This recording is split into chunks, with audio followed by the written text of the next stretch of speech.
Good evening, everybody, and evening. welcome to our semi-regular Wednesday stream.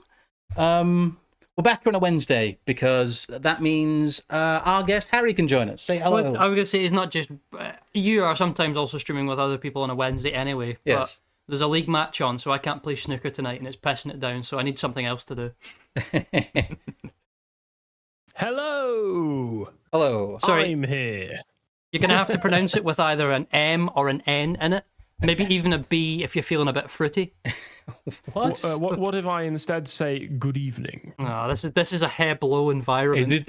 This is the hair blowing. That sounds like you've got a cold, though, hair Here to blow. insert a nice a dash of maturity into the proceedings this evening, gentlemen and lady. I thought we were, I don't know, I thought we were all fellow retards here. I know. This is the solidarity we had. Retard for yourself. solidarity.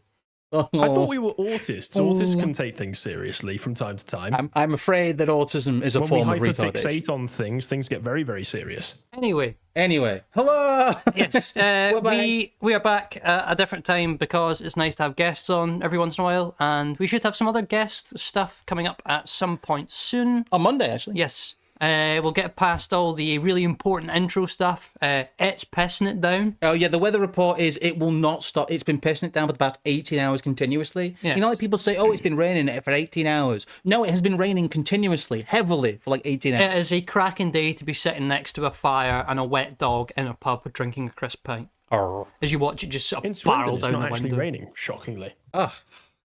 God, you've got it all going for you, haven't you? Yeah. Not that it makes Swindon any better. No, there you go then.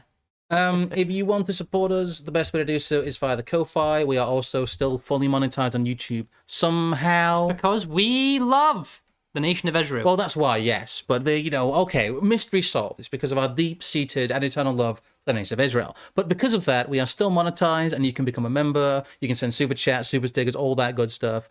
So yes, we will be answering your questions throughout this. But we just thought we'd let you know where to support us. You can also support us on the Anti-Politics Substack, a bit of which we'll be going through a bit later. Yes. And it gives you... actually, probably in a few minutes because it's in the intro. But we do have the Substack, which I will be doing a big update on at some point. I've just had real trouble with the Substack backend for some reason. So we'll be getting you updated on that. But yes, Harry, we are actually here because of a secondhand complaint I got from you. But Wait, it's all his fault. it's all Harry's fault, yes. It's my fault. It's your fault. No, you posed a very interesting question, which is it's very frustrating because a lot of people will vacillate between saying that the global elite are completely incompetent or completely in control, whereas it's both. It's a very strange circle to square. But I know you had a bit of a what would your question be, and what would your question mark be over the role of the quote unquote global elite, or as we'll call them, the ruling elite sometimes. So to lay this out, this was a discussion that I was having with Spoon, who evidently has passed that conversation on to you, the duplicitous South African bastard. I know he was asking me the same question, to be honest. So yeah, I thought that might have been what it was. Well, Spoon, you're probably listening to this. I love you. So my discussion that I was having with him was that in the streams that you and AA and others within our sphere can do, when it's discussing the ability of the regime to contain right-wing energy, it can come across as though the elites of the regime are able to exercise an all-encompassing control of every aspect of society, where they're able to adjust dials, make phone calls here and there, send out messages that mean that everything is constantly surveilled and constantly under control. And I do think that that is, when it comes to maintaining their own power, probably how they operate. They are very, very good at maintaining their power using Machiavellian and cruel means. But when it comes to basically everything else, our elites seem to me to be complete retards.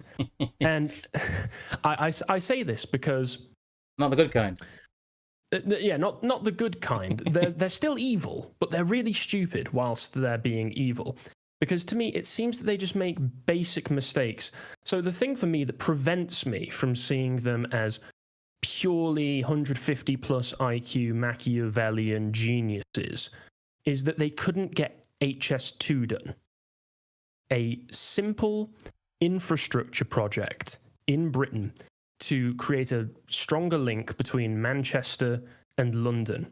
Just a simple network link where it's going to be a railway line, a faster railway line. I think even then would have only shaved off about 5 minutes off of the journey.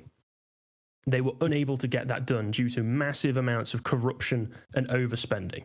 And of course, back in the day, our elites were just as corrupt, but the corruption sped the process up and actually got things done quicker. Whereas now the corruption just means that we don't get anything nice. Everything is constantly falling apart. And now the link between Manchester and London is going to be a link between Birmingham, London, which already exists. It would seem And my local area absolutely destroyed itself because where I'm from, Crewe, was going to be one of those places that was linked on the HS2 line. And the local council destroyed everything in the town so that they could try and make sure that it was prepared for having Londoners coming through constantly on their daily commute because they can live further away from London and commute there every morning now. Now it's not. Okay, so we can probably go back to HS2 as an example as we go on as well. Yeah, and it's not going through there anymore. So now the entire town, the town centre in particular, is completely barren. There is an enormous pile of rubble and a car park that nobody parks in that because nobody's ever there, that is now closed most of the time. So it just I can't bring myself to think that these people are evil geniuses when they can't get something that simple done. And there's also just as well. Part of me also I think we can all agree that the reasons for the immense demographic change that happens within the country and the West in general is can be very, I don't know if you want to say ideologically driven, but ethnic revenge driven in many ways by the people who've been pushing it on us. So I see that as also, obviously they've got their own reasons for it, but it seems to me to be somewhat of a mistake if you don't want to generate dissent within the nations that you're governing. Because the best way to avoid dissent, as far as I can tell, maybe I'm being naive by saying this, would be to not demographically replace the natives of your country and instead just govern them competently. Perhaps I'm being naive there, but I'd like to hear your takes on this so far. Well, I was going to say, I think there's a lot of questions that need to be answered first that help us disaggregate out who actually are the elite. Yes. Because, of course, we could have a body of 20 or 30,000 members of the civil service and the bureaucracy that are literally dribbling retards, whether they're from here or the third world. But these people do not make the fundamental decisions in regards to the actual coherence of what is the elite class above the elected class. Because I think we've all come to a point nowadays where we recognise that it's not about MPs and what MPs want to do and what, say for example, you're talking about HS2 there. Of course, MPs think HS2 is simple because they just think they throw money at public works and then all of a sudden they appear like magic. Solving the engineering problem of HS2 or the power supply problem or the logistics side of even having the materials and the assets to do it, I don't think it then becomes so simple. I think part of the thing that we're really bumping into, and I think this is part of the reason, not necessarily why there is always feigned competence where there is incompetence or vice versa, is that fundamentally we're bumping heads with the reality that you cannot run a mass, complex society at the scale that we are. I think it has to eventually collapse in on itself. And the systems, and either in an abstract sense of government or in the realistic sense of business or government services, they were good and they worked, but they operate at such a scale and such a density nowadays that I don't think they can be physically improved. The situation cannot get better. It can only get worse. A large problem that our current ruling elite has is what I refer to as the inheritance of the grand old house. The West is a grand old house as an entity. Germany, Western Europe, Germany, England, Western Europe in general, the UK, the former empires came from a very, very high point.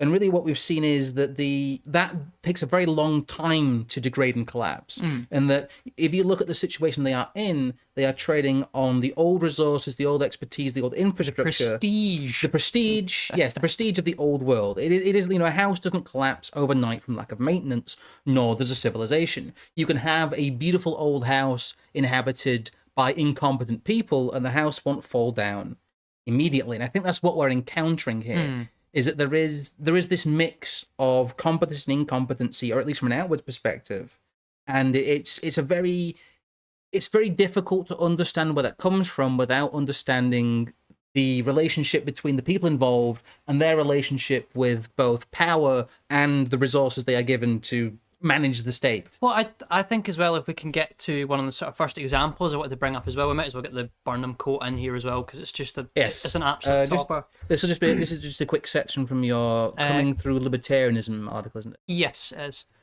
is. People think about this term competency and incompetency in a vacuum. Fundamentally, politics is not a vacuum. And this is, I think, a great way of contextualizing this. Burnham says, power politics is the only kind of politics there is. The idea of some sort of politics that would not be power politics is empty, self-contradictory. When someone condemns power politics, it is a sign either that he does not know what politics is about, or that he is objecting to someone else's power politics while simultaneously camouflaging his own. So it's a competition. It's a zero-sum game. There is no we win, you win, everyone wins version of politics that happens in a liberal democratic state. That's just a complete fabrication. So as a consequence of that, we can conclude a body that exercises political authority must maintain and grow its power through technical means, through subterfuge and blackmail, or just outright force and violence and brute force. Otherwise, it is an authority in decline, a soon-to-be subsidiary of some other growing power.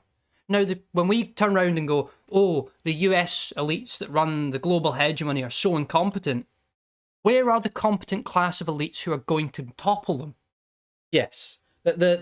As we put here, that there is no such thing as a completely incompetent regime, which is kind of our starting point. In that, well, they are not completely competent, but they also can't be completely incompetent. Because somebody else would do it. Yes. Because this is this human instinct for power and will that exists in a certain subset of people who have the propensity to be leaders or possibly even great men. In some capacity.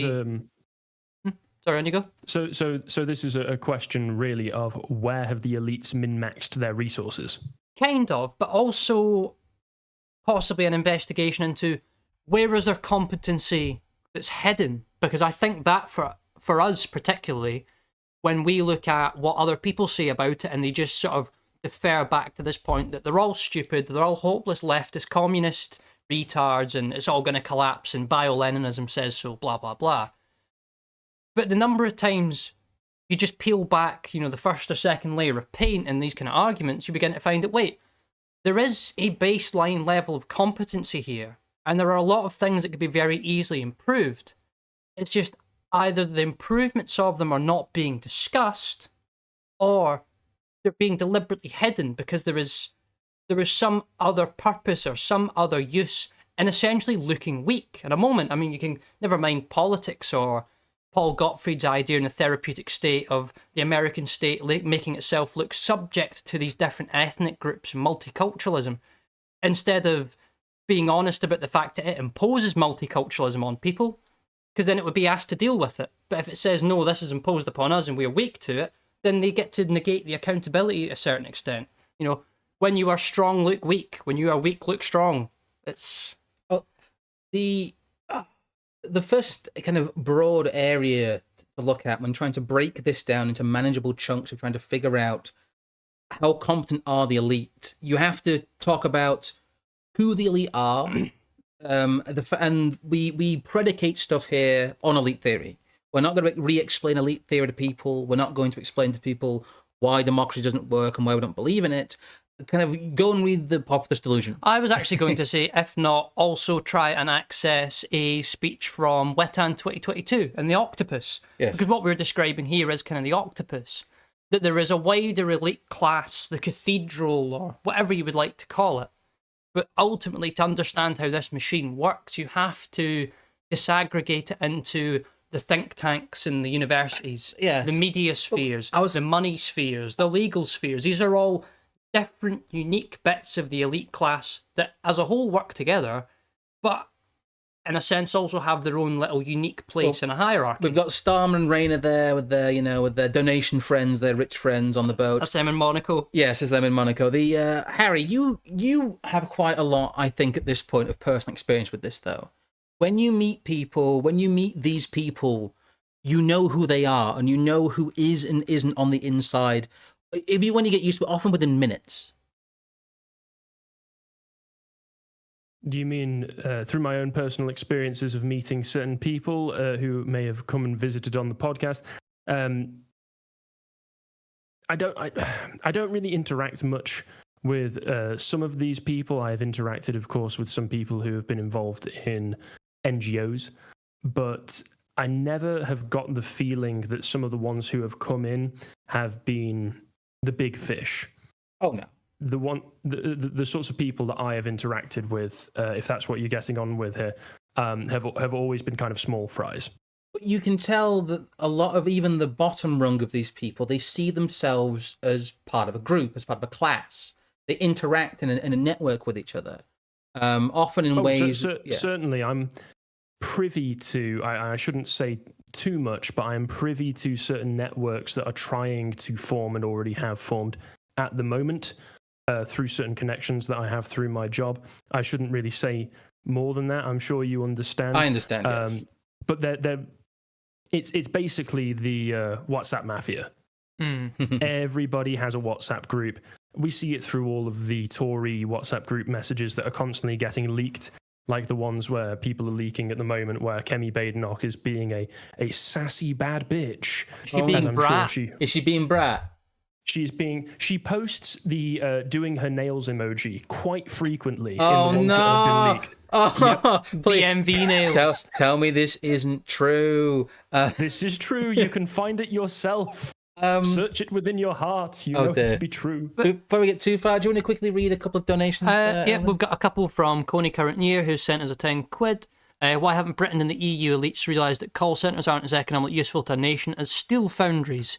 Because it's not just about fighting a kinetic war. No. They don't think they're going to actually. Really. HS2 stream when? No, because I don't think I could actually be. I don't think I could stomach that. No, I like a little bit of dry analysis, but that's a bit much for me. Lamented Guide. I can give one fun thing about HS2. Oh, go on. Because I've done a little bit of work on it in the past, mainly through some people that I know have posted big threads on it on Twitter.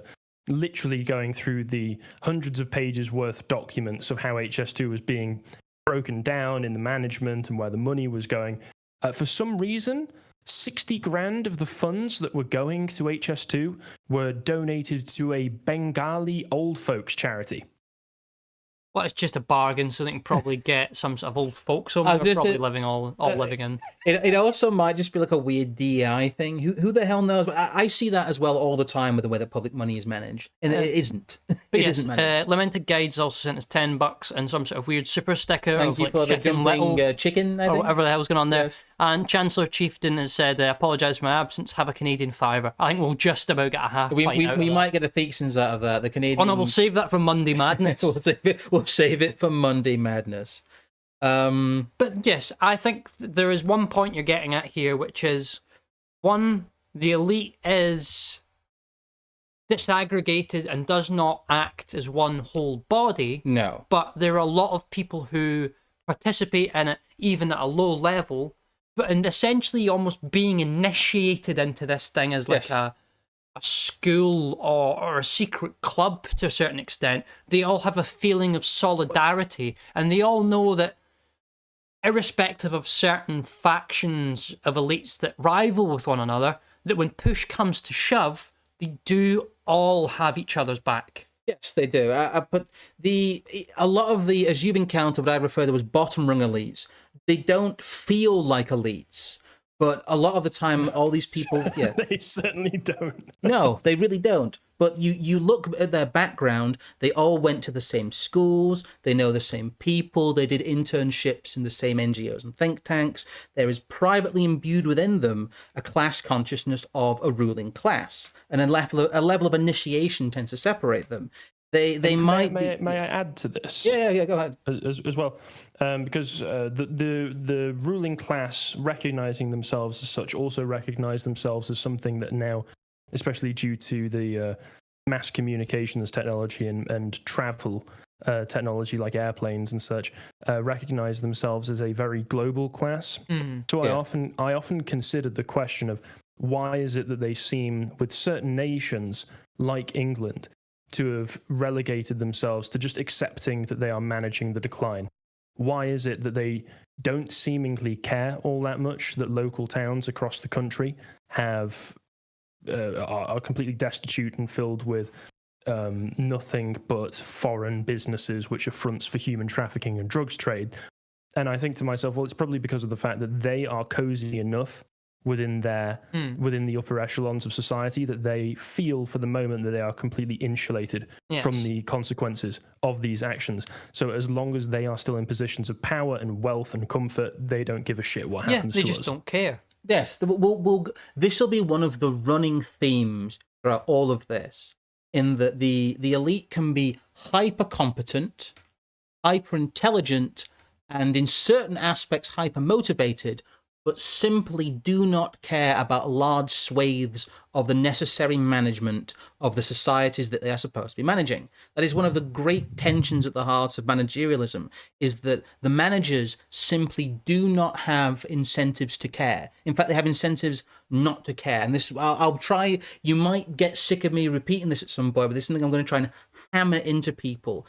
Sometimes it is not incompetence, sometimes it is not evil, it is a simple lack of caring and a simple lack of effort. And there's a lot of very simple mechanisms I think they can get away with this as well. If you think about, say, for example, you're mentioning, X specific town that is now dealing with, say, a Turkish or Pakistani criminal network that has set up a number of fraudulent businesses and is using these possibly as drugs fronts, is using these as grooming fronts, who knows what else.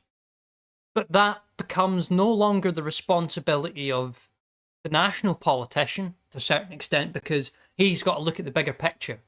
That can't be his concern, because he's got greater powers for greater purposes than X little village. And at the same time, the parish councillor or whoever is in charge of this little village doesn't have the power to deal with the problem. No. So you've got someone who's got the scope but not the power, and someone who has the power but too much scope. That is one of the things you run into. They are as well, like old world aristocracy, there's a degree of heritability there. We see a lot of political dynasties still, but without the honesty of an open ruler-ruled relationship. I would say the thing is, nowadays we have dynasties that are beyond political. What about the financial dynasties? Yes, that's what I mean. We have very obviously a facsimile of an old world aristocracy, but one that is hidden, and then that is kind of folded into the conspiracy sphere. But it is very clear that this is a class of people. The question I would pose to you, though, Harry, is where do you see the biggest tension lines? Because there is inter-elite factions and rivalry, and there is some scope for disagreement and competition. Where have you seen kind of the biggest, or what you can identify as kind of inter-elite tiffs in your travels? I mean, it really does seem to be at the moment, the geopolitical sphere of who do we support more? Do we support Israel more, or do we support Ukraine more?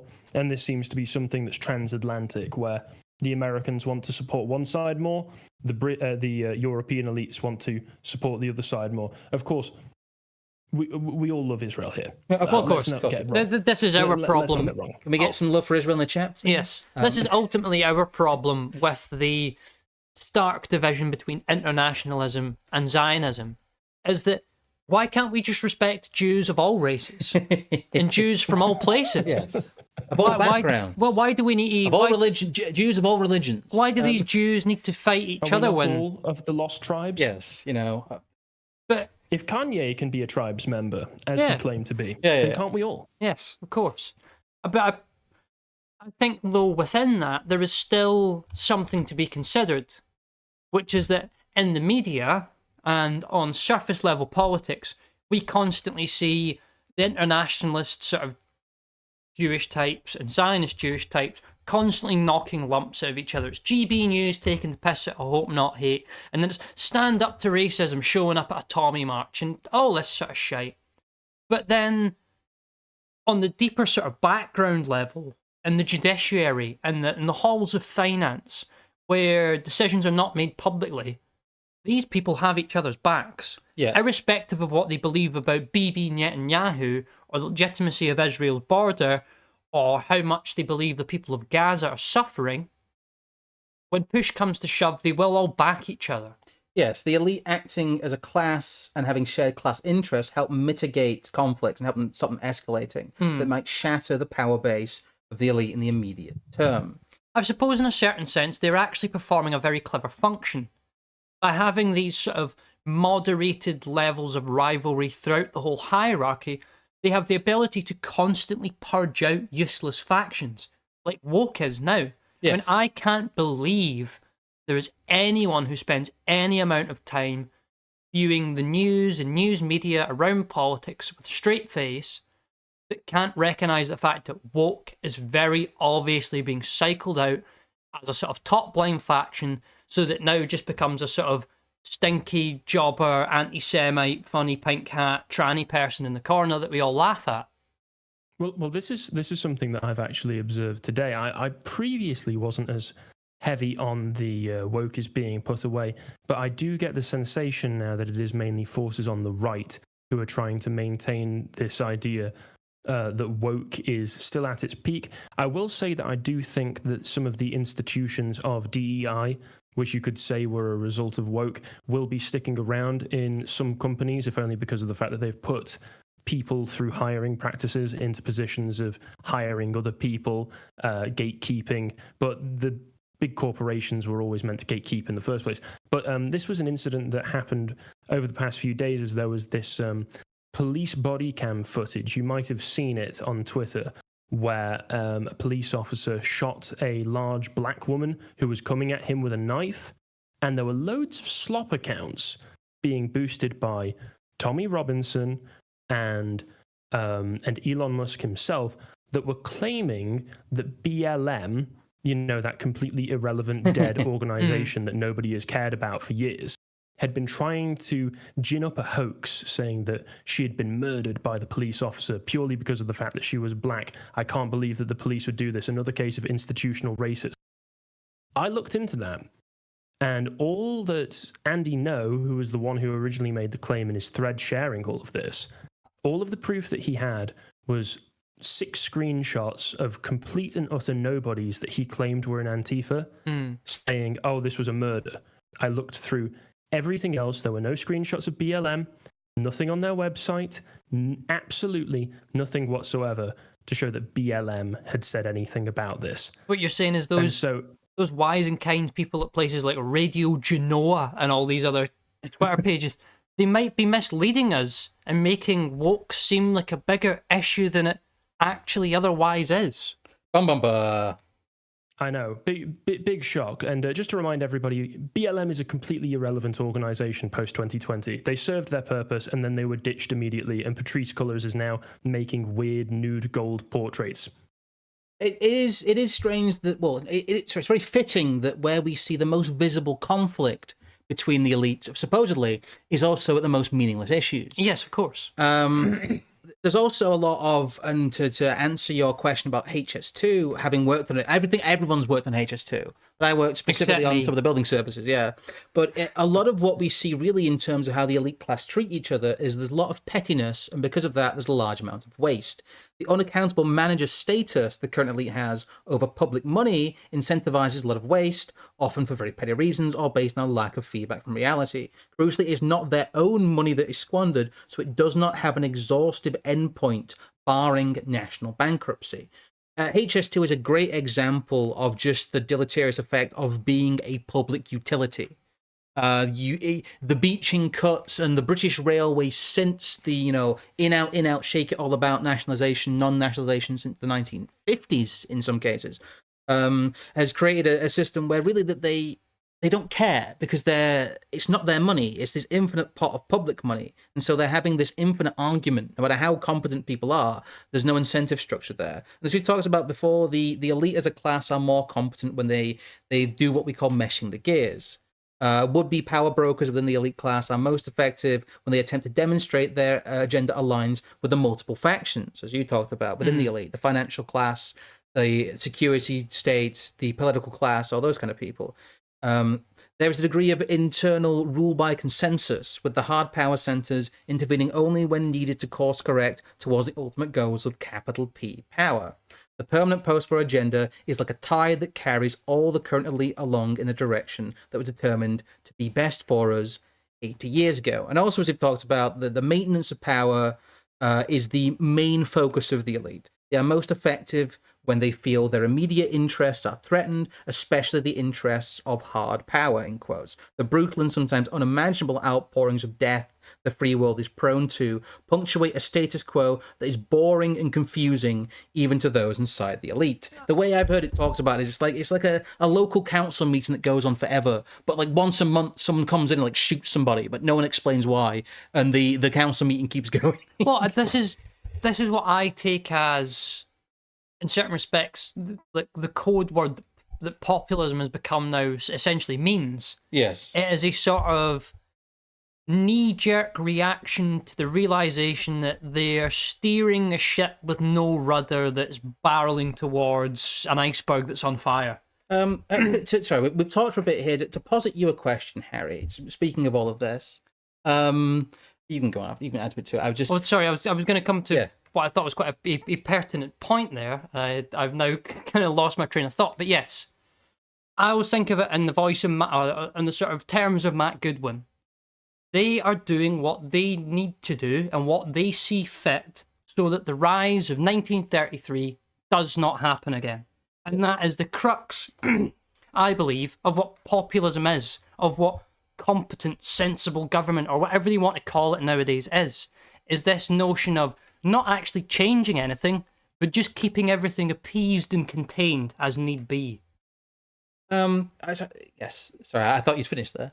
Now, the question I was going to posit you, Harry, is having spoken of all of this, the biggest problem that the current elite seems to have is one of succession. They understand this problem, but they don't seem to quite have got to grips with it. The example we've used before is this one from Klaus Schwab and the WEF saying that surrounded himself with nobodies and has no clear successor. And this is, I still point to this as the most extraordinary article put out by a mainstream media outlet, and it's by The Guardian, because it just has this naked admission of how power works. And this was basically an announcement that I got pretty good confirmation of, really, that Klaus Schwab had been put on the outside. So in terms of the power of the current ruling elite, my question to you, Harry, is do you see a generation coming up after these people, or do you think that when kind of the Klaus Schwabs, the Tony Blairs, and the Hillary Clintons of this world all pass on, the last kind of the transitional silent generation and boomer people, do we simply see just a massive loss in their ability to wield power? That's a very interesting question. I can't really provide any kind of definitive answer. What we're doing here a little bit is we're making observations from the outside and observing observing what we have been allowed to observe. So from what I can see, there are definite factions and groups who are emerging underneath those who are in power right now, who are attempting to position themselves as successors. In the US, we have and in the US and the UK, we have the technocrats, the Elon Musk and Teal sphere, They definitely want to position themselves as potential successors to power, especially now that Elon Musk has ingratiated himself in with Donald Trump and actively endorsed him. If Donald Trump does get in come November, that puts Elon, who already has a ridiculous amount of money tied up in government contracts with the US anyway, it puts him in an even greater position of power to put his friends into key positions and keep them there. So I do think that there are people positioning themselves within the US. In the UK, it's more difficult to tell because I think we can all agree that for the past few years, the UK political scene has seemed like a complete clusterfuck. It's very difficult for me to get a read on exactly what is happening because our elites, outside of moments where they can come together and coordinate effectively like they did at the other end of the Southport riots, where they were able to put together that enormous media campaign to make it appear that the public opinion had been decided and they said no to racism. This is an officially anti-racist country. Outside of that, I do see and I know of factions within the Conservative Party made up of the younger Conservatives there who are trying to put themselves into positions where they could inherit the party and turn it around and turned it into the real-based Tories. I have very, very, I have reservations over how successful that will be. It's a similar thing with the Reform Party. There are younger factions within that party that want to position themselves to be the successors to Richard Tice and Nigel Farage. I don't know of the other factions within the party personally. I would imagine that Tice and Farage have their own favourites that they would want to pass the party on to that do not align with the more sensible style of governance, shall we say, that the people that I know would want to implement if they were to get in charge of reform and then somehow manage. That's the best answer that I can give. And it's not really much of an answer, sorry. Oh, it's fine. It is, but there is... you actually provide a very good segue to our next little section there, which is there is a degree that all three of us have seen a little bit behind the curtain. And when I've heard, especially from government departments and people very much on the bottom end, ministerial aides, people who do scut work, is what they describe is, in quotes, this phrase, a lack of bandwidth, has been used multiple times when describing the situation at the Foreign Office, the Home Office, and a large part of the Westminster machine. It's a management speak phrase to describe a lack of competence and resources within the public departments with seemingly infinite budgets.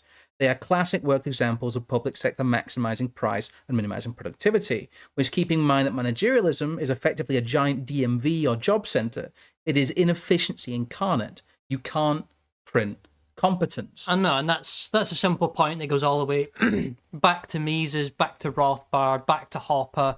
If you have no price mechanism for running a service or the wider collection of services that is government, you're constantly incentivized to make it more expensive, the expense of providing less. Yes. Because it just makes your job easier. And I also think, to a certain extent, this kind of routes back to the previous point. So much, I think, of the day-to-day stuff that would have been handled by members of or tertiary organisations under the British government, even as recently as the 60s or the 70s, aren't being handled nowadays because the people at the top who would give some level of direction down to these people, I think, are concerned so heavily with the question of succession. And as they would be if they are consciously thinking themselves as a class. I almost wonder, in a certain extent, where in the way that they've used, shall we say, the image and the presence of certain people as something to carry on past their own life, say like a Ruther Bath Ginsburg or whatever. Ruth Bader Ginsburg, yes. Or a Queen or Joe Biden or whoever else, that they might just purely rely on framing an illusion to keep up the sort of notion that any of this actually even exists anymore. We will get onto that later, but yes, one of the finer points that we've tried to discuss is that people are in power because you believe they are in power. but also people are in power because of the functions that they do. Yes. There's these two aspects of it. There's the people who you believe are in power and who you empower through that, and there's people who you don't see, who are the vast array of cogs, who, when you speak about kind of Richard Trice and the political succession, what really happens and what really does guide the day-to-day experience of people in Britain is just, it's the really boring parts of the permanent bureaucracy. It's mid-level managers and officers you don't even know exist.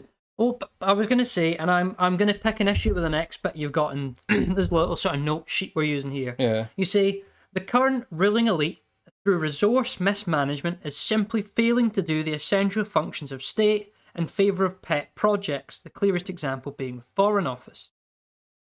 Now, I get to a certain extent what you're suggesting there, but I also think in another regard, and you know, I'm going to be sympathetic to the elites here. If the resources you have to manage is the low 65 IQ Bomalian Deliveroo driver, and they can't get people like that to be competent electrical engineers or systems managers or design engineer or product, yeah, that's not an issue of mismanagement. It's that what's under them and what they used to be able to rely on as almost their own little secondary power base doesn't really exist. Well, that's because of mismanagement. They've mismanaged. But that's not our elite's mismanagement. No, that's the previous elite's mismanagement. Yes. Oh, God, this is why it's such a hard subject to talk about. I don't know. Save us, Harry. No, I mean, I agree with everything you just said there. Yeah, the people that they are. I think, again, it's difficult for me to see it from a position of pure power politics when I think that there was at least some level of delusional ideology, never again, global citizenry, propelling all of this forward. Because, I mean, maybe it was just that the previous elites knew what the consequences would be and did it anyway without care for without care, which is probably a big part of it. But also, I do think within some that they do genuinely believe that people are interchangeable units that can be managed on a spreadsheet and shifted from one country to another, and that you will get the same results if you put a load of Bomalians on into an English village as you would if a load of Englishmen stayed in that village, and they are butting up against the harsh reality of that, and perhaps are not willing to accept it yet. The Klaus Schwab article we talked about is such an interesting one because it kind of tackles this question in that it portrays Mr. Schwab and the WAF as a competent power holder, effectively a internationalist king who has filled his court with idiots. And that's so they can't threaten him. Idiots that won't basically politically assassinate him. Well, that's what Tony Blair does. Yes, and that's what people like Tony Blair do. What you see is what we like to think about the apex elites, the people who exist above and beyond party politics, but most of them don't.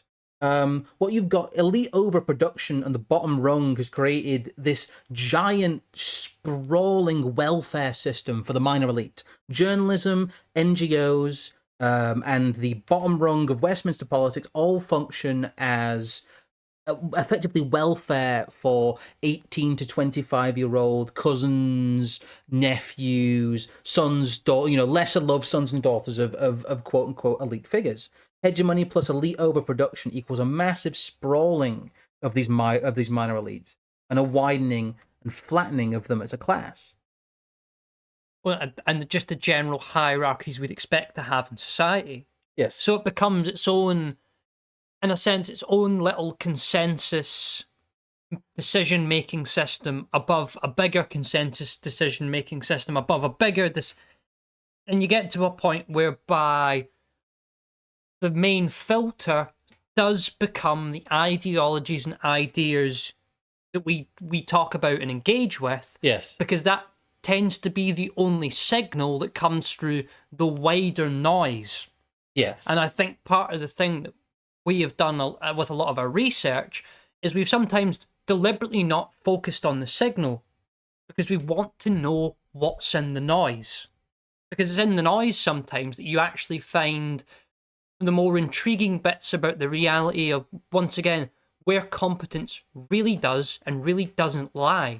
and what events are, say for example, security elites in Britain actually willing to take it upon themselves to tackle through hard power, and which ones would they rather dilly-dally about with soft power because they believe it's expedient not to act. You know, in Britain, Harry, how it feels like we're being constantly overrun by idiots. Yes, and as a result of that, the country is constantly getting worse and worse and worse. Yes, the elite class, from what our research, is experiencing the same thing as they undergo elite overproduction, and they've undergone their own revolution of mass and scale. They are drowning in their own idiot cousins.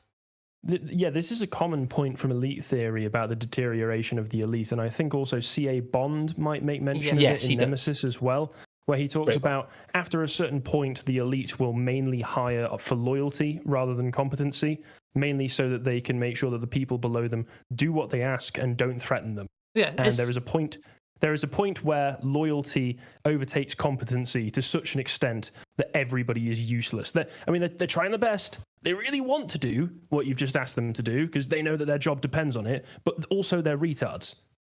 Yes, and I would go even one further there. I would say that now that we have such widespread political sort of engagement across the entire populace, that this sort of conservatism for the specific regime and society we have nowadays is not just seeped through maybe the civil service or middle managers in certain jobs, but right through to the even people who are unemployed, student activists who in no way, shape or form really gain anything from this regime bar basic sustenance and living, but because there's such momentum around it, they can't help but fall into this sort of conservative position of, well, I don't like them, but we've got to support it the way it is because we couldn't dare have anything different.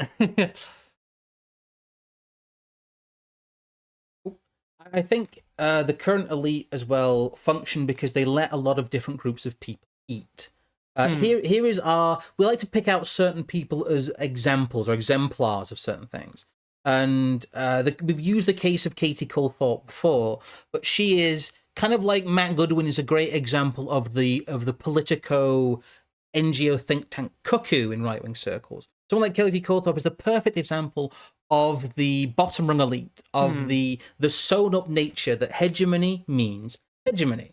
So this is Lee Anderson. He was in the Conservative Party at the time. Extremely based Lee Anderson. He's so based and revolutionary. I think he jumped from Labour to Tories, then Reform. Yes. But here's his saying: Katie works for me. She is single and earns less than 30k. Rents a room for $775 a month in central London. She has student debt, 120 a month on travelling to work. Saves money every month. Goes on foreign holidays and does not need food banks. Katie makes my point very well about, and what point is he trying to make here? I don't pay my employees very well. Well, the point he's actually making is that he doesn't need to pay his employees because staff member on less than 30k used by Tory MP Lee Anderson as argument against nurses needing to use food banks went to a £33,000 a year private school and is the daughter of a decorated army veteran, Brigadier Colthup. Can we go back to the Lee Anderson tweet for a sec? Yes. Impressive. It's no surprise that she's single. She's got like that old internet meme, like obsessive girlfriend physiognomy. Also, if this, I don't know. Some of the audience, some of the chat is saying would. No, that's because chat's a the anti-horny stick. Desperate creature. Can I just say that there are there's empty glasses of wine with the stains in them in the office. Oh dear, Mr. Anderson. Joe, the only thing is, right, with Farage now, and Farage has been caught out being naughty quite a few times. As has Michael Gove in a different way. I was going to say, at least he didn't take a shot from the different end of the room where the condom box is sitting on the wall. Oh no. Oh dear. But yes, your fundamental point here is that they're, irrespective of the fact that we are a liberal democracy where anyone has the opportunity to go from the bottom rung of society right up to the top, and there is infinite opportunity, blah, blah, blah, that fundamentally the people who end up working in these unworkable lower elite positions, I mean, this is fundamentally deliberately the point unworkable, here, yes, is that you could not be Johnny Appleseed off the street, earn £30,000 a month, £1,000 a year, living in central London, and make it all work. It just wouldn't. But because Katie Colthup is, was it granddaughter of such and such brigadier? No, she's the daughter of a brigadier, and she went to York School, which is, I believe, one of the most expensive schools in the north of England. But what you're seeing there is someone who is probably not very good at their job, because at the end of the day, Katie Colthup being good at her job doesn't matter. It just matters that she's a woman, we could already tell. Yes. It just matters that she is in that position and not somebody else. Yes. And that's literally it. Yes. There's no more to it than that. One of the problems the elite class seems to have at the moment is that you can go from the most prestigious private school in Britain to one of the worst, one of the lowest rung jobs in Westminster politics. But it doesn't matter because you're initiated. Yes, but you're in. Yes, but it doesn't matter. That is not a demotion. It's a great sign of really how sewn up the whole thing is, or at least this is kind of one of our perfect encapsulations that shows you the archetype. And I think as well also shows a tendency among a lot of these lower level apparatchiks that they actually don't want power. They want the illusion of power. They want the social prestige of having power. But actually having power and accountability, delegating and manifesting it when it's needed, is something that most of them just don't want to do. So I think in a lot of situations, power ends up falling into the hands of sometimes strange and unexpected people. And I think that's why we end up with so many outcomes that on the face of them don't make sense. Because the people you're told are making the decisions aren't doing so. And the decisions that are being made are completely irrelevant from the people who should be involved in it. And it just ends all a bit of a confused mess. This is the noise, I think, that we try and decipher sometimes. Well, it seems reasonable, and it seems that this might be something with... We brushed over it briefly earlier, the local council situation. As well. You mentioned that maybe the council member wants to make a change in their local community but doesn't have the power to. In my experience with local councils, they are made up of the most petty, incompetent busybodies in your community, because who else is going to run to be a member of your local council? And I've recently learned, I won't say where from, but I am aware in Stoke, the local council has begun packing in dozens and dozens of migrant children who shouldn't be in the country in the first place into primary schools that are already at capacity, and the local schools do not know how to handle all of these extra students that they're being that's being forced upon them, and the council does not care. And I think the council is made up of incompetent busybodies and also people who do genuinely believe that they can virtue signal their way into the good graces by just embracing multiculturalism and pushing it onto. And honestly, a lot of the councils as well are probably starting to, in the more multi-ethnic areas already, fill up with people who are basically just importing their own family into these areas as well. We all saw, what was it, reform chair for Hounslow and somewhere else at their local, not surgery, what would you call it, for local members meeting or whatever it was. And I think basically every single person in the room, bar about 4 or 5, were either Hindu and wearing a turban or some variant of like... Sikh. I believe. Oh God! It's the don't base remind Sikhs. me of that. Don't you like the base Sikhs? It's totally Sikh, bro, innit? Well, I don't mind being replaced as long as they're Sikh. Tommy Robinson says they're all right. So especially if they're illegal, because then they're brave and they believe in British values. British values. British values. British values. Sorry. They only got on those bloody dinghies because they love our liberal values. They love British values. You get on a dinghy? You've got to love them, eh? This thing is, I can't find it. I don't know. You probably find it if you scroll through my feed. Do you know who who else got on a dinghy? Captain Cook. Captain Cook got on a dinghy. Yeah. Well, I've got Christopher Columbus dinghy. It's a big Marco dinghy. Polo dinghy. Yeah, Irving and Mallory's who went up Everest dinghy. You know. Here it is. Yeah. Here it is.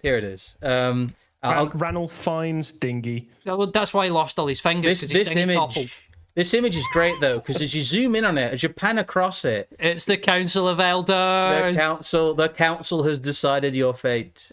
You will be replaced. It just the council has woman in the court, the woman here. Oh, she looks a bit confused. She stepped through the wrong door into the wrong meeting, didn't she? But The council has decided that you will not redeem. Even in areas where people are well-meaning, there is this concept in electoral politics, and especially in small-scale electoral politics like a council, which is political capital. It's a nebulous idea, but it's an important concept when looking at the actions of the elite. They are very cautious about what they decide to do, often neglecting difficult but important areas that expend political energy but do not immediately benefit them. There's infinite political energy to solve the far-right riots, but not to stop an explosion in low-level crime. Sorry, can you... I know you're reading an important point here, but can we please get the Browns off screen? I'm letting people soak it in. No, I'm practically marinated in it. I wish to see no more. You wish to see no... I'm in Swindon right now. Okay, I'm away from home. I'm already soaked in the stuff. Oh, I'm enriched enough. Damn it.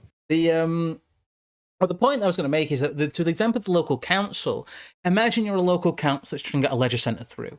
You want a new leisure centre. It's been 4 years of hard political fight with the central government to get the funding for it. Sun indoors. Yeah. All under one roof. All under one roof. Sunshine indoors. Sunshine indoors. On the one roof. Sunshine indoors. But the point is that a lot of people, say if you were a community action group trying to fight local migrant housing, your local council go, well, if we rock the boat on this, we won't get the leisure centre. And it's those kind of things where HS2 is another example where you have this bloody mindedness, and actually a large amount of political capital is spent on HS2, but they forget to actually turn it into a railway. Well, this is part of the thing I was saying earlier on, because HS2 isn't just a simple task. Let's say, for example, you have to rehouse people out of a Hindu old folks' home into an area that's occupied by Muslims. Yes. Now, instead of just building a railway, you've now got a sort of rigmarole and possibly a several years long arbitration process of doing bargaining amongst a multi-ethnic conflict zone in the middle of a British town centre. So it's no wonder that the railway doesn't get built, because you're too busy dealing with a 1,500-year-old blood rivalry between people who don't come from here. Unforeseen consequences. Exactly.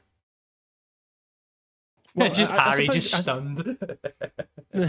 No, I suppose that's my point as well here, which is that the decisions that were made to lead us to this point are part of the incompetency that I see, or at least part of the malevolent evil will that has drawn us to where we are, which is the elites of yesteryear, if they truly knew what they were doing, were even more evil bastards, because they also condemned their own successors to the misery of trying to manage multi-society as well. And if they weren't, then it just means that they were so stupid as to not realize that importing the rest of the world's conflicts onto one small island was not going to end very well for anybody. Yeah, and I think to quickly sort of wrap that point up, because it relates to a super chat that Wabblue, or whoever that is, sent us there.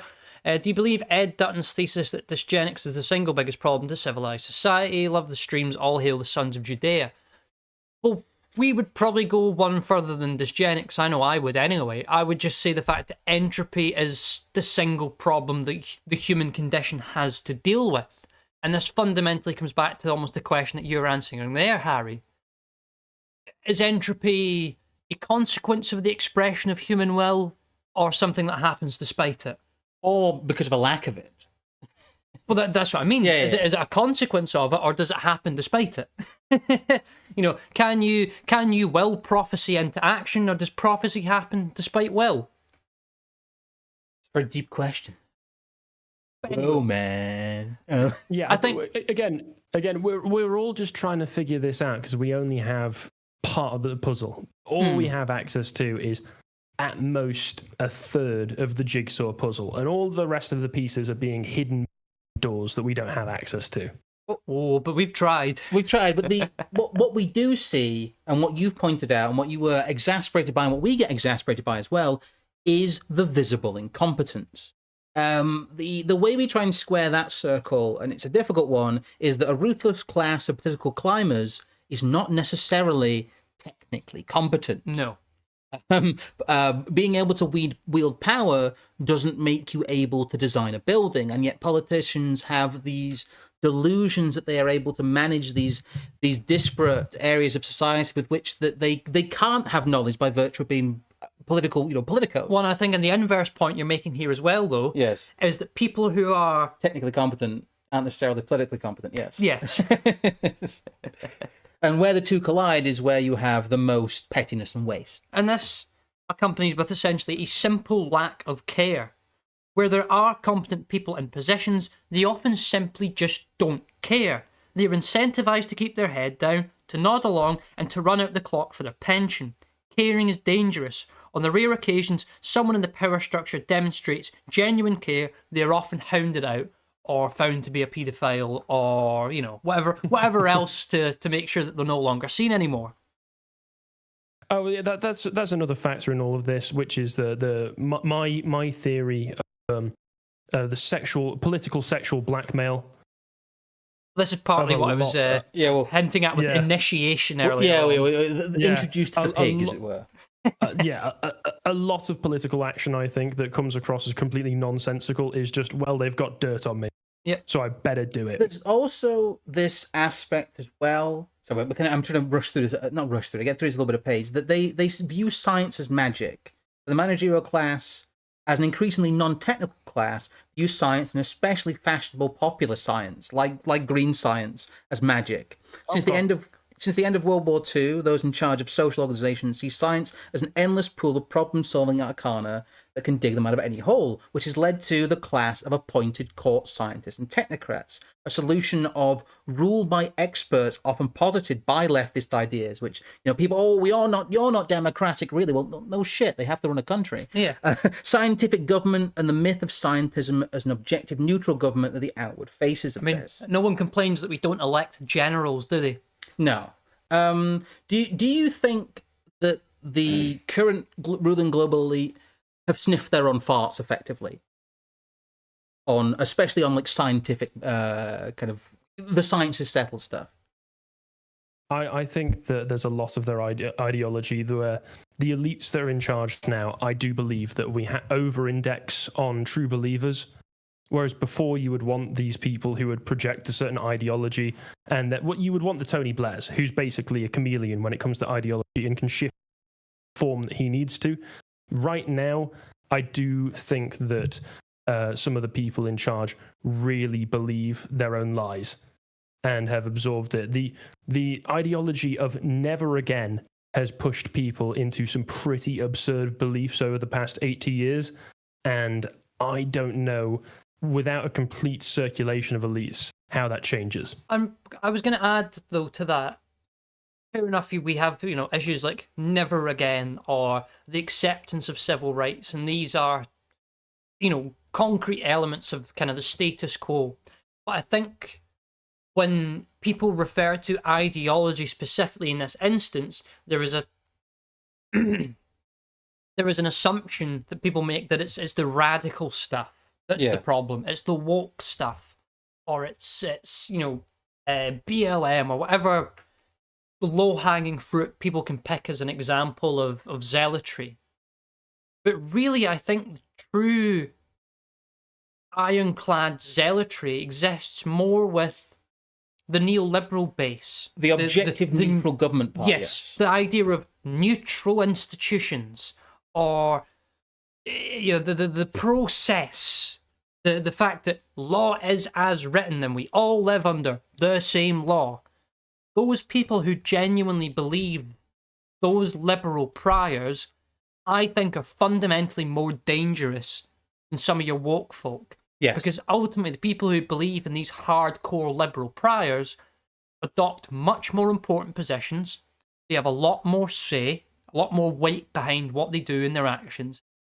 And to a certain extent, their beliefs are more hardcore and more dyed in the wool than someone who is a radical communist today, a neoliberal tomorrow, and a a centre-right pundit. centre-right, you know, conservative or reformed, born-again Christian in their 40s. Yeah.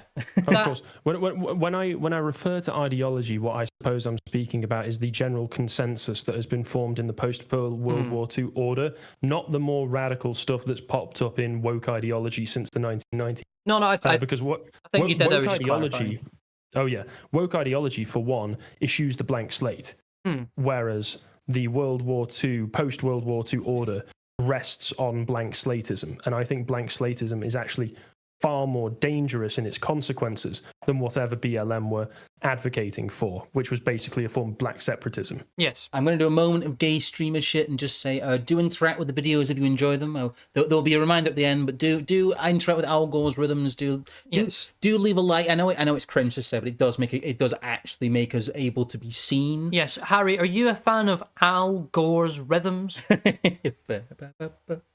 I'm a fan of all music. But what about specifically Al Gore's rhythms? Well, of course, being that would be classified under all music, I must be. Well, of course, yes. Well, we all dance on YouTube to Al Gore's. I'll switch some points around here before getting to performative failure stuff, but it follows on here that the other aspect is that they operate this giant bureaucracy they often don't pay full attention to and often inherited.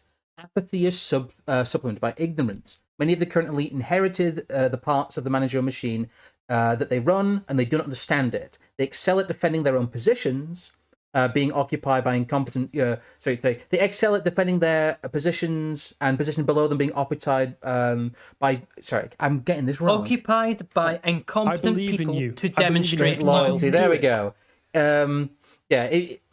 If you put someone in a position of power, even though they're incompetent to display loyalty, in a power politics sense, that's actually a strength in certain cases. In power politics, this demonstrates strength, not weakness, but it is entropic. And within a technical system, I got my words so confused. In a technical system, as you said earlier, they are selecting more for loyalty than they are for competence, and that seems to be where you get the most tension, in that they are having to consume a lot of internal energy, like an engine that has to put more and more percentage of its engine to keep running to just simply overcome their internal inertia as a class. They have to keep expending more energy to tread water. I mean, this is almost pretty much spot on the bargain, I think, that the sort of theosphere, Elon Musk, wider sort of group are trying to engage with, which is turn round to what's left of the competent boomer elites and go, look, we know you want to put your children, your people in power, but those people are idiots. So how about you take a gamble with us Gen X sort of types, give your regime a new face, and we'll run it how you ran it before, but it'll just be a little bit better, but you've got to trust us. And essentially I think it's that question, isn't it? Is it, are current elites willing to gamble that Musk and co and whoever else are loyal to the fundamental principles that they are? And I think on a grand scale, they probably are. What do you think, Harry? Do you think there is genuinely a counter elite out there that is visible, or do you think that all the visible aspects we see, like Elon Musk, are as captured and totalized by it as everyone else is? I fall more on the second option that you've given there. Elon Musk and Thiel, if they do represent a true counter elite, have far too much in common in the base ideologies that they present with the elite that already exist. I can't say for certain. Elon Musk, of course, earlier on this year went on his little interesting under, I don't know, Steve Saylor posts on Twitter, but then he was immediately taken to Auschwitz so that Ben Shapiro could glare at him. So I think he, and he's outright come out and said that he is a philo-Semite. So I feel like his allegiances are pretty clear in that direction. And their goals tend to be more towards blank slatism, belief in neoconservatism, and a genuine multiculturalism, which of course is completely impossible, but that's what makes it all the more dangerous. Back to Fresh Prince, not French Prince. Hey, we could. Will Smith. Yeah, no, we'll just hand Britain over to who's left of those old Norman aristocrats, whoever those people could be. But I think there was it's the same with Tucker Carlson. As much as he may interview really figures, create a lot of controversy. Oh, you're cutting out a little bit there. Oh, you come back. Sorry. Oh, sorry. As much as Tucker Carlson may interview very interesting and controversial people, his own personal stated beliefs are that he wants to return to, I think, 1992. I believe he said 1993. 1 year off. No. He did say he actually said, yes, I want to return to 1993. He actually basically said return to Fresh Prince. It was amazing. But yeah, he wanted to make sure he had in utero. Yes. But there's a fundamental point, which is if these tech bros are a quote unquote counter elite, show me where they compete, and I will show you how that's actually them complementing the regime that sits now. Yeah. Yeah, mostly. They do seem to serve a function, especially Musk. He absorbs a lot of subsidies. But the last aspect I want to cover with this is performative failure. Those in power will pretend to undertake programs contrary to their interests, only to demonstrate the failure of those ideas. Often ideas that have functioned uncontroversially for hundreds of years, like having a border. It's another layer to this is how much of the quote-unquote incompetence is them going, oh, well, we tried what you wanted to do, and it didn't work. Not to... Well, this is basically what Boris Johnson came out with recently with his memoirs and the interviews that he's done off the back of his memoirs, where he said, well, we had Brexit, but then also I did shut the country down and flood the economy with loads of artificial money. So I had to import 400,000 people in because Brexit wouldn't have worked otherwise and we'd have too much inflation. Well, I was going to make a suggestion because there's quite a bit of notes we've got left here, and I know you were wanting to wrap up relatively soon so we're not streaming across too many people. I think if we've got the time to do so again, we might want to revisit this. Somewhat. I think we could... We've not got too much left to get through. No, well, just instead of rushing what we've got here, because I think some of what we've got for the rest of the notes would be very nicely complemented by some examples of more particulars. Okay. And it just gives us an excuse to have Harry on again. Possibly at some point. Not that I'm saying we're ending the stream. No, here, we're not. We might actually. I wrote far too many notes. It was just to try and get my own thoughts down in a logical order. I don't want to barrel through all this and then miss some good conversation that we could be having out of it. Oh no. What I would say then is for the last kind of 15, we'll aim to finish about half past as we usually do. But the last little while of the stream, I was wondering if you had, and I guess we can go open to the audience as well. Do send in your super chats, send in your the Ko-Fi stuff. If you have any kind of questions and holes, do you think from you've seen a lot of our content, a lot of people have seen a lot of our content. Where do you think the holes are in our kind of map of the elite? Because we were described by somebody who does work behind the curtain as having painted a relatively, there's the people who are feeling the elephant.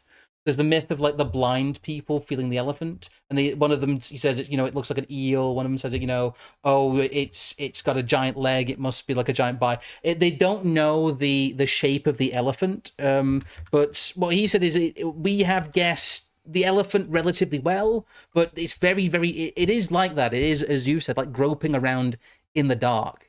And we've seen behind the curtain a little bit, but we don't have the best picture. So I was wondering what would be your kind of major questions about the framework we've tried to bring up here, because it's completely counter to mainstream politics in an almost complete inversion way, but it has these little twists in it, I think, that even we struggle to articulate sometimes. So to end my little ramble here, what we do wrong, how we see elite wrong.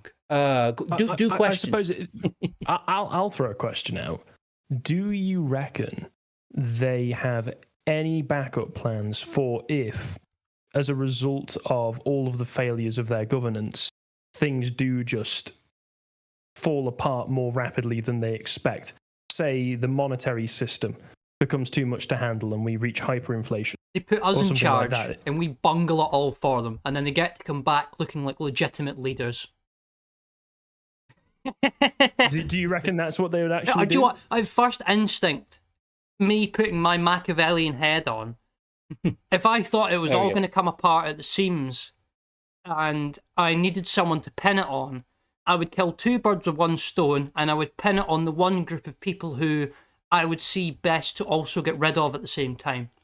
What happens is what happened to Gordon Brown is that the visible elite will hand off a bomb to their, to their subordinates, and they will let that bomb go off. And they will move themselves, like Tony Blair did, into a position where they are insulated from the political consequences of that.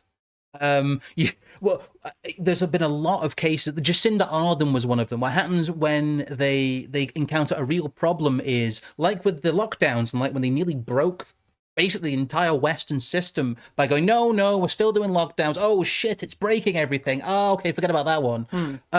Often they will actually just course correct and not talk about it. I mean, Sunak. Yeah, Sunak. I'm more considering something even more catastrophic than that. Let's say they seem to have this incredible desire to, no matter what, push through the net zero 2030 goals. If that goes through, and to ensure that they don't have any carbon emissions, as they're trying to do in Ireland and parts of Wales, kill off a load of the livestock, and they've not yet developed the artificial food production techniques to be able to manufacture fake meat on a mass scale, or the kind of scale that they would need, and all of a sudden the lights don't switch on anymore. What happens then? And do you have any idea why it is that they are so eager for net zero? Net zero is the method for containing and engaging all this stuff. Why not bring in your own system of rationing energy before the issue of rationing energy actually comes to the head? Yes. What we've come to see is that net zero is an ideological veneer over the fact that those in charge of projections and management, in almost like a Soviet sense, it is very, we have cut your vodka ration, comrade. What happens is that you have supermarkets that don't have food in them. People simply go hungry. People simply go and hunt wild animals even. We're gonna, I'll do it with a spoiler, we're gonna have somebody on Monday where we talk about the fact that what we think of as unthinkable... As the bottom of the fucking pile, it really isn't. It really isn't. And if you look at Mexico, if you look at Venezuela... Greece. If you look at Greece, if you look at Libya, you can just have a failed state. And it will just persist. And what happens is these elites remove themselves from it. They go to their internationalist headquarters, they go to Zurich, they go to Davos, they move away from these places, and they think, right...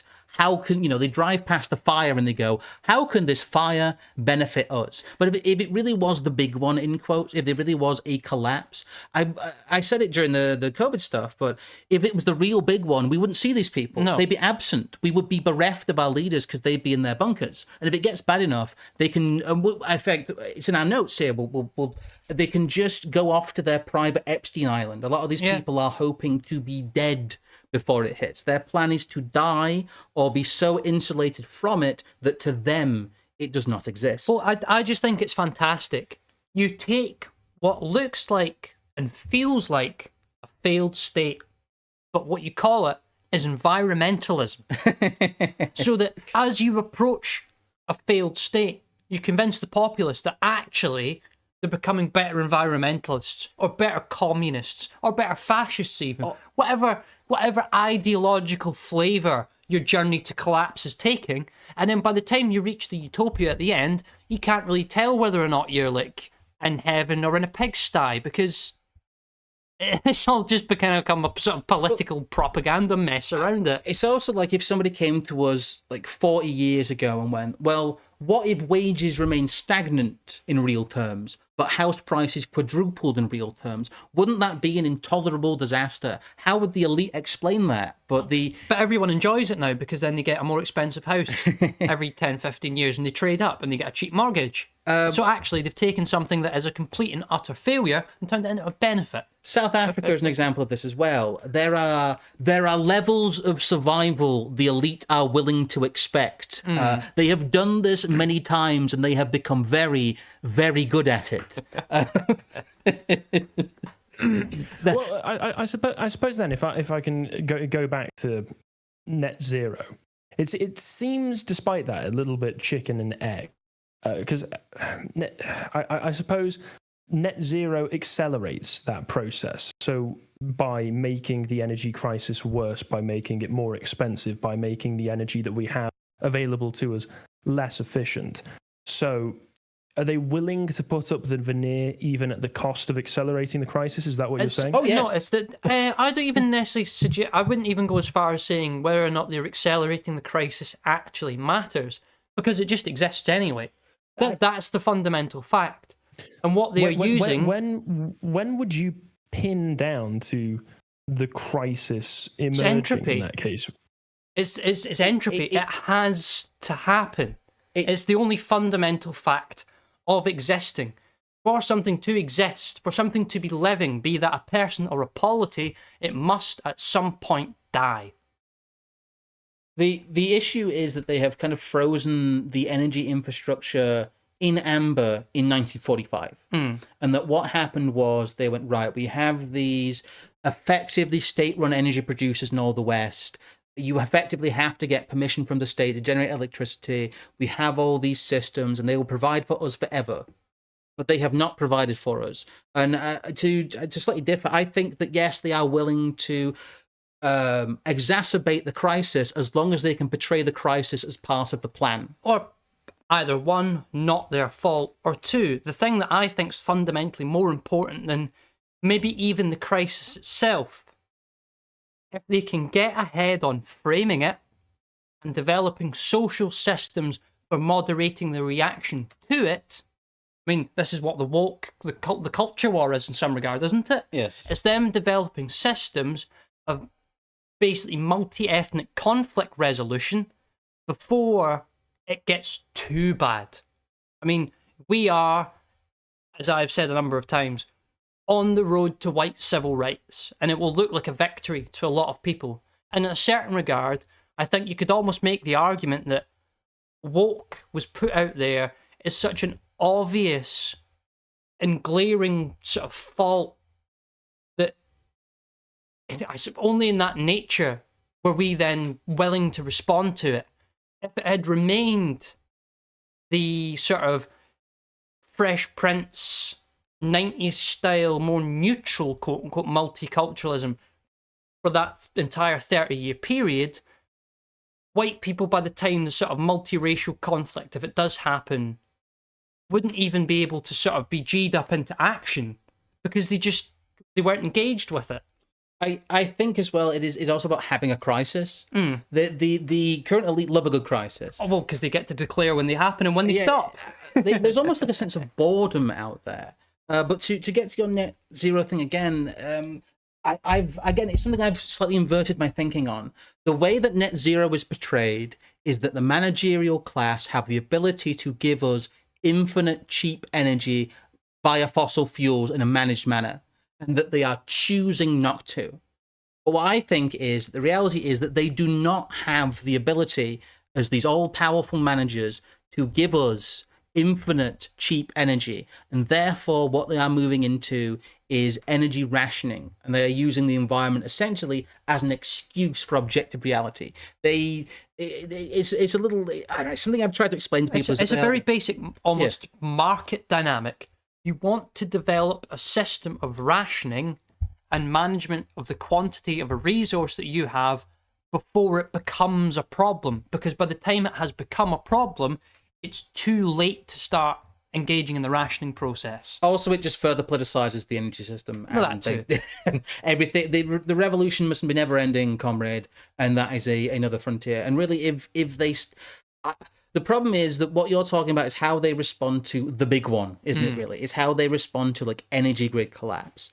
But what really happens is what happened in Sri Lanka is that you have a temporary crisis, and then the bits of the managerial world that are quote unquote doing okay all come in and pretend to solve it, or at least they stabilize it. But they can inject food aid, they can inject, kind of the UN tents, they can make things livable in a humanitarian sense, and they love doing that. They love destroying these places and putting a UN aid band-aid over them. what I was going to say is that as an addendum to this, if we are talking about the big one, waking up tomorrow morning and there is no electricity, there is no running water, and there's nary a Tesco or a Sainsbury's open, and there is no food, it's not a question of what are the elites going to do about that. It's a question of what are you going to do about that? Because in that situation, you've become your own elite, or you've at least got the opportunity to be. Yeah, I don't know. Are you saying you'd wake up in the collapse and go, yes, warlord time? No, not necessarily, but I'm suggesting more that Not necessarily. disavow. It might cross my mind. When the big one happens, their response will be irrelevant. Yeah, And that's how you know it's the big one. Yeah. It's self-affirming, but Yes. this is I think the way we have to look at these things.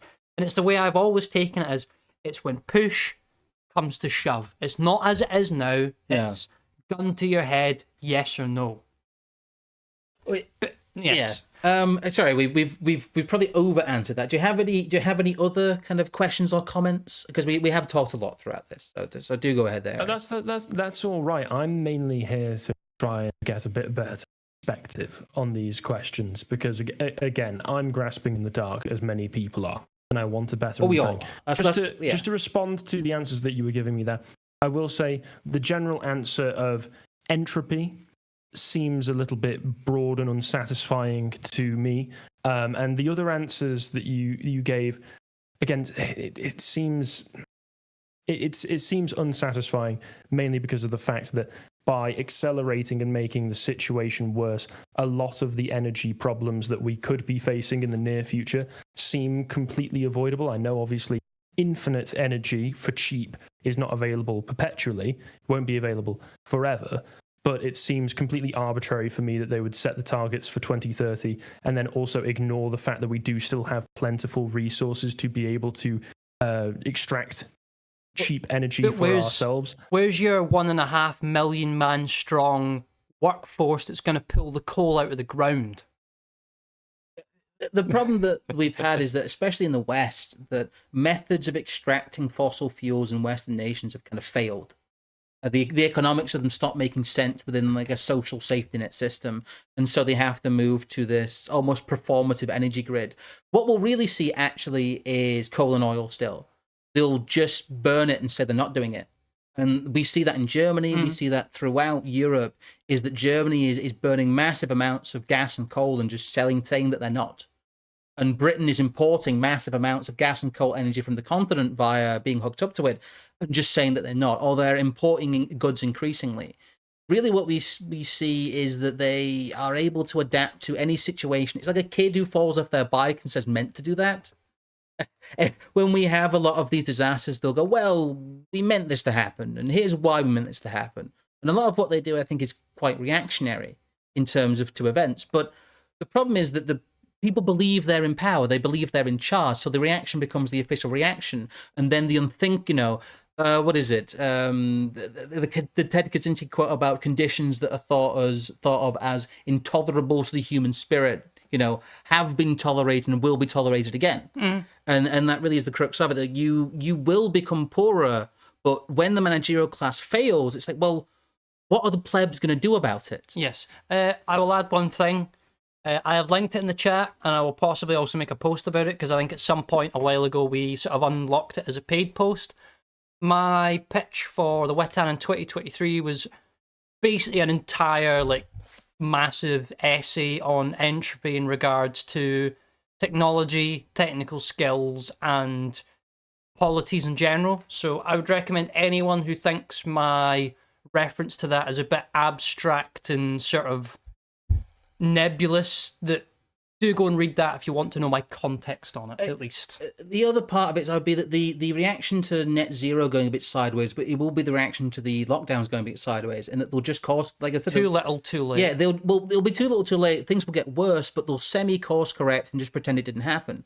I believe if it becomes an immediate existential threat to them keeping the lights on for things that they care about, they will try and course correct it. Whether they can is a completely It doesn't matter that the power's gone out. KSI's just released a new Prime Energy bar.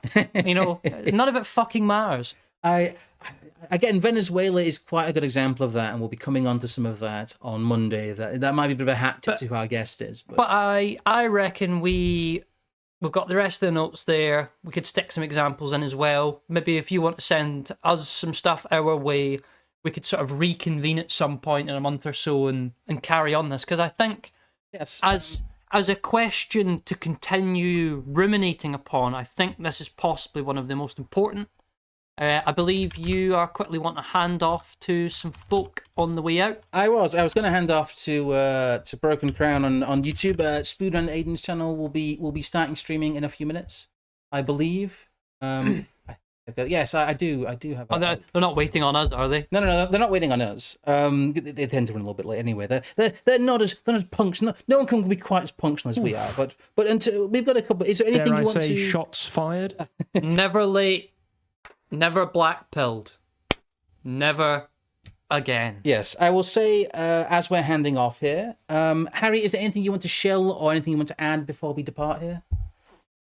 Obviously go to Lotus Eaters. I've just recently finished recording 3 episodes, the final parts of a series on the films of Stanley Kubrick with Josh and Proper Horror Show. So they'll be coming out once they've been fully edited. Other than that, I'm working on a very large project going into what actually happened at Stonewall, which is probably going to be about 2, maybe 2.5 hours long.